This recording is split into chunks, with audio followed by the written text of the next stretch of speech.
Imagine waking up every day and the only person you have to impress is the one in the mirror. How would life feel to just simply live as yourself? In these next few minutes, I'm going to explain how I'm going to change my own life to live more authentically and embrace who I am all the time. This topic is so important in college, as every day we're meeting new people and we truly have a fresh start. Introducing myself as who I really am instead of who I feel like I should be is more important now than ever. The first way I can become myself is through reflection and awareness, which is understanding my own values and beliefs, as well as recognizing who I really am when nobody is watching.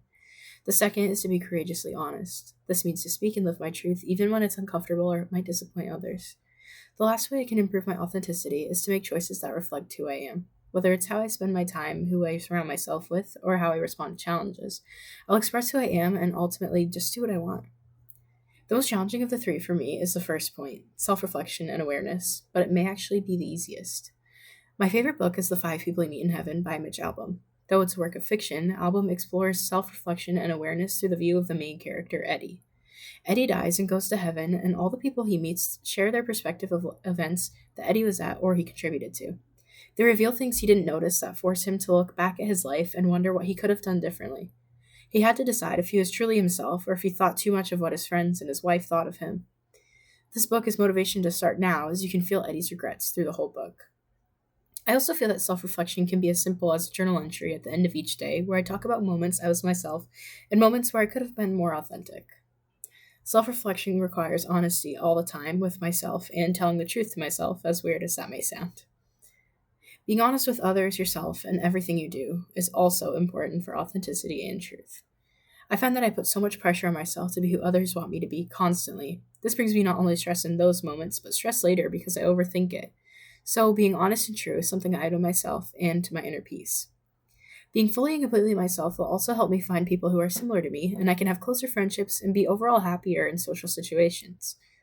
The third and final piece of the puzzle that is becoming myself is to do what I want. There's constantly the thought in the back of my mind that wonders if I'm doing the right thing, acting the right way, or hanging out with the right people. But what is right? I used to describe right as what everyone else thinks should be right, but everyone has a different opinion, so those things will never be right to everyone. At the end of the day, I only have one life, and I'm the only person living it, so nobody else and no other opinions matter. I also listened to a podcast called The Power of Being Yourself by It's Your World, and this really changed my perspective on caring about what others think. The host explains that even if it's out of your comfort zone, you should speak up in a meeting with an idea they might not agree with, or you should wear that outfit you're not sure others will like. She then continues to explain that once you do these things that represent yourself, the right people will notice and the right energy will surround you. I plan to take every word and live how I want, where I want, and with who I want. Living however I want and doing whatever I want is the quickest way to finding myself and living authentically. Recognizing who I am when nobody is watching includes understanding my own values and beliefs, self-reflection, and awareness. It also involves being honest with myself and others and speaking and living my truth, even when it's uncomfortable or could disappoint those around me. And finally, I must surround myself with the right people, do the things I want, and respond to challenges how I choose to. I need to make choices that reflect who I am, and that will ultimately be who I become. Using all of these methods and enacting truth and authenticity all day, every day, is what will allow me to live more authentically and embrace who I am.